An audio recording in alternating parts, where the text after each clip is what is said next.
When I was 8, my father told me, if anyone calls you a Jap, punch them in the face. Becoming aware of being Asian, even half Asian, began with a hair-triggered chip placed on my shoulder. It also ignited a search, a journey, answers to the question, what does it mean to be home?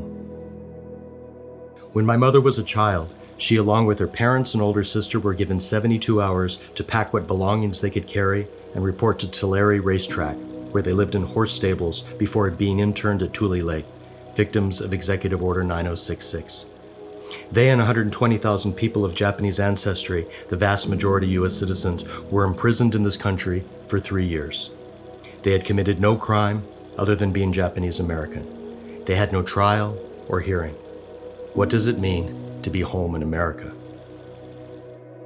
Part rebellion against my Japanese heritage, part fascination with China, I majored in Mandarin in college, got a master's in China studies, and spent 7 years living in mainland China and Taiwan. In China, I was a foreigner, always outside looking in, a humbling lesson when the arrogance of youth most needed it. My separateness providing me a lens into myself from an outside perspective. When I returned to the Bay Area, I found comfort in San Francisco Chinatown. I still do today. I'm again a foreigner in a town with so much history within a city within a country that, in spite of mixed messages, I am supposed to belong to. The energy, the sights and sounds in Chinatown feel familiar and foreign. A reminder that my leaving created an indelible mark that will never be faded about who I am and what I might become. Bruce Lee was born here in Chinatown in 1940, was raised in Hong Kong, and returned to these streets 18 years later. I imagine Bruce walking these streets and alleyways heavy with history, foreign but familiar. The stories here would inspire scripts he penned, the first one about a Shaolin monk roaming the American West in the 1800s alone. Hollywood refused Bruce for the lead and adapted the storyline around a less Asian-looking actor. The show became a successful series called Kung Fu. Bruce Lee's attempt to find a home in Hollywood was rejected, so he returned to Hong Kong to make his first blockbuster film, The Big Boss, in 1971. This decision propelled him into becoming the global icon he is today. What does it really mean to be home? 50 years after his passing, another script by Bruce Lee was released from his archives and developed into a TV series. The show is called Warrior. Warrior's protagonist, Assam, arrives in San Francisco in 1870, a gifted martial artist with a Caucasian grandparent, like Bruce Lee. Assam is played by Andrew Koji, a half-Japanese, half-white guy raised in the West, like me. In the opening sequence of episode 1, this happens.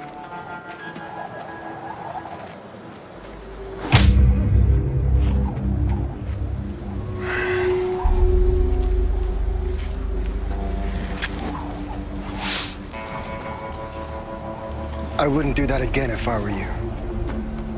Fucking slang can talk American. Holy shit. Do it again. Say something. I didn't travel halfway across the world in that damn boat just to amuse a few fat white fucks. There. I said something. You think because you speak American, you can talk shit to me? Well, you have to admit it helps. Somebody chink needs to learn his place.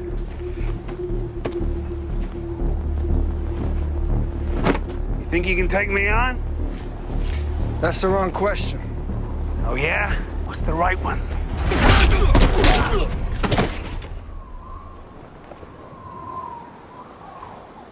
The right question is, do you really want to find out? I was hooked. I imagined Warrior would bring throngs of Asian fanboys and people of all walks of life descending into San Francisco Chinatown, wanting to explore the same streets and history where the action took place, the streets and stories that inspired Bruce Lee to write this. I plunged into the research and created an Airbnb experience called The Fighting History of San Francisco Chinatown, tracing the Chinese immigrant experience from China to this city. The Chinese came for reasons many immigrants do, escaping chaos and suffering in pursuit of a better life. They fled war and famine for the gold rush dreams of San Francisco. Upon arriving in the late 1840s and 1850s, their efforts to mine gold was thwarted by nativists who lynched them, chased them from claims, told them you have no right to exploit this land for it is ours. This will never be your home. Chinatown was born out of a drive to survive, a 90% bachelor society scraping out an existence doing work traditionally done by women. Laundry, cooking, filling gaps while trying to retain their traditions and memories. From the moment they set foot on these shores and for decades after, the Chinese could not vote, become citizens, testify against a white man, own land, or marry outside their race. In 1882, Congress passed the Chinese Exclusion Act, the first and only piece of U.S. legislation banning a race of people from entry into this country. This would remain in effect for nearly 70 years. In 1900, the Chinese were blamed for an outbreak of bubonic plague in San Francisco. The main newspaper of the day stated Chinatown should be depopulated, its buildings leveled by fire, and its tunnels and cellars laid bare. 6 years later, the 1906 earthquake provided political justification to forcibly relocate the Chinese and Chinatown to the swamps of Hunters Point. All of this and Chinatown remains, against all odds, against powerful forces actively pushing to deny them a place. The Chinese had the courage and strength to say, "We will not be denied our rights as human beings.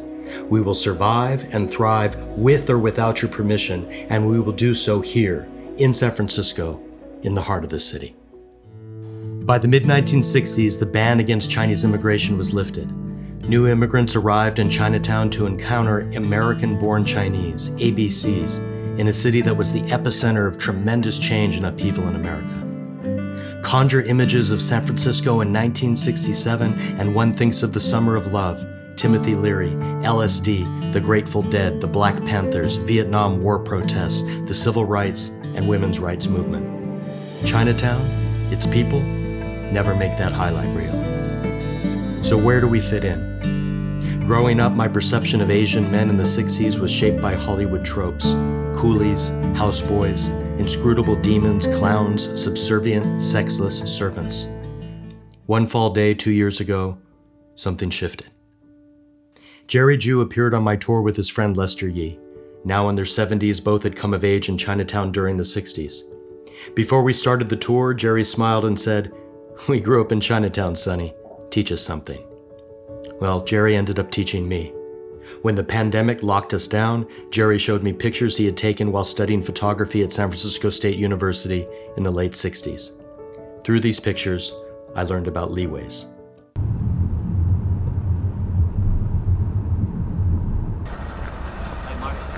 Mike, how are you? Good. Pleasure to see you, man. Thank you so much. Yeah, no problem. Oh, it's over here. All right, right on. So amazing. Yeah. Oh, boy. Yeah, Lee Ways. It's amazing. Thank you. Yeah, that's Lee Ways. Lee Ways was founded by ABC gangsters and a Japanese-American gang member in 1967, the same year my family moved to San Francisco. What started as a pool hall became a nonprofit dedicated to helping Chinatown youth find employment and a place to be. A place to play pool that wasn't in Little Italy or Manila Town. A place by them, for them. A place they could call their own. Asian gang members, ABCs, and immigrants passed through, did deals, shared news, and for a while tried to be the unity and peace on this neutral ground in gangland Chinatown. Like the 60s, Lee Ways began with idealism and dreams. But history reminds us that beautiful intentions are only one element on a broad spectrum of competing forces. As the 60s came to a close, Lee Ways became radicalized, a faction of the Red Guard movement.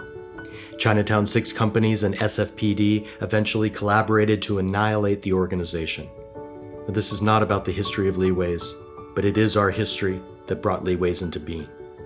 The cultural transformation in this period brought a shift of focus from how will we survive to dreams of what could we someday be? What can we create and make outside the lines of the limitations our parents and the system say we must inherit? In life, threads intersect at different times, revealing reasons for appearing at unexpected moments. In 2006, with my 5-year-old son, I had an altercation with San Jose Asian gang members. That moment compelled me to write a spoken word piece I've never performed in front of any audience. I'd all but forgotten it until I heard Jerry's stories and saw his pictures. Jerry passed away on January 2nd, 2021. He never got to hear this. Our time together, while short, was just enough for him to know he held a puzzle piece, a key to my own awakening. This is for you, Jerry. I'll remember you through your photos and your stories. Teenage Asian flexing to be gangsters. Rebelling against model minority stereotypes, 1600 SAT piano prodigies and parents. With cracked hands, broken English, country ways out of place. These kids are searching for a home. They don't feel American, nor do they fit in the land of their parents, a foot in two worlds, a home in none. Frustration burning under Asian traditions of bearing suffering in silence. And I want to tell them what I'll tell my son. Your ancestors crushed mountains into valleys with 1 million pairs of bare feet running from 10,000 wars and man-made famine. Withered women kneeling on scorched black moonscapes praying for rain. Broken men clawing torn nails through angry red soil for one more grain of rice. Balloon-bellied children battling for scraps with lead pipes and rocks. Eyelids coated in concrete dust, swirling up from rubble of ancient cities being torn down around them. Your parents abandoned the land of their home. Prostitute souls to factory fly traps blooming on the coast. When given a chance to stow away, rusted container, slow boat from China to America, they take it. Shackled to triad mafia debt, eating only dreams of giving you a better life. And upon touching U.S. shores, they cupped a handful of dirt, held it up to your lips, said, breathe in the scent of this earth, and with it our promise that this land will be better than home. Now they get lost watching American TV with the sound off. Go blind stitching in sweatshops for copper nickels on Old Gold Mountain, the Chinese name for San Francisco. See your fake gold chains swinging on $30 shirts, embroidered with 50 cents face, stitched by your mother who makes less than that rapper's name, and they can't understand why their tears and blood stains isn't all the bling you should care about wearing. Can't comprehend how hip-hop's rhythm gives you a haven in this American generation, the closest place you've found to a home. Your father and mother cry when alone. They keep kissing a country that rarely kisses back or jams tongues in their mouths violent. While the old country whispers Toisan poems across the Pacific, children cut out their native tongues and bury them for English. Still, your parents dream of a day they can rest. U.S. soil sprinkled on their chest, knowing the risks they took gave you a fighting chance to find a land you will grow to love. A land that you will teach to love you back. That someday you will remember the scent of the earth your parents held to your lips, scent of the motherland ingrained in your skin, released in your sweat, drip in your eyes, and for the very first time see through all of your tears that someday you will find your way home.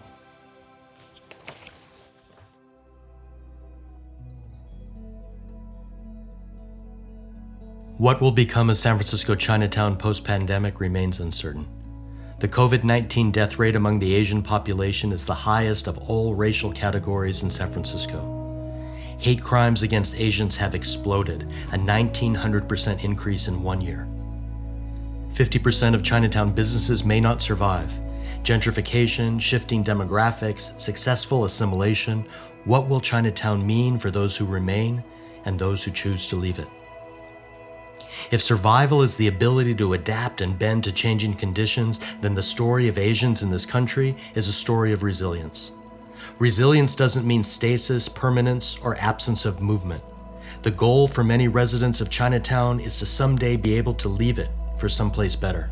This is not the abandonment of Chinese identity, it is the evolution of it. The expansion of, the redrawing of boundaries, the pushing out of limits. Today, Asians represent 34% of San Francisco's population. Their economic and political influence and power have exceeded all of our ancestors' expectations. With this expansion, our quest for identity shifts.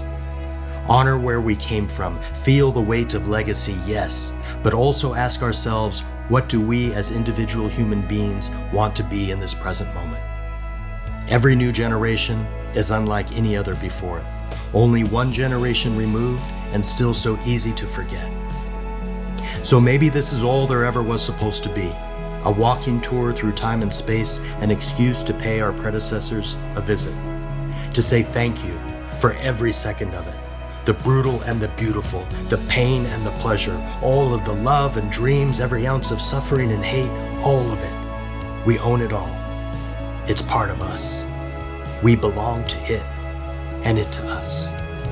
What Chinatown represents exists within the heart. It never really leaves us. When asked if he felt more North American or Chinese, Bruce Lee paraphrased Confucius.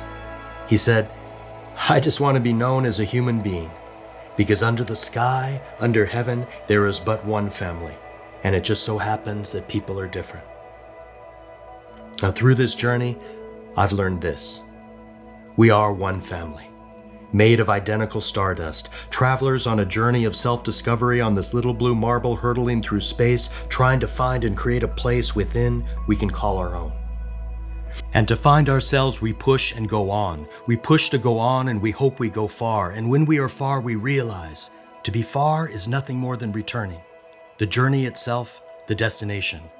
Truth unfolding like a spiral staircase of endless deeper questions. We catch glimpses of who we are sometimes, but can't believe it. The truth is, who we truly are never left us, because we never left it.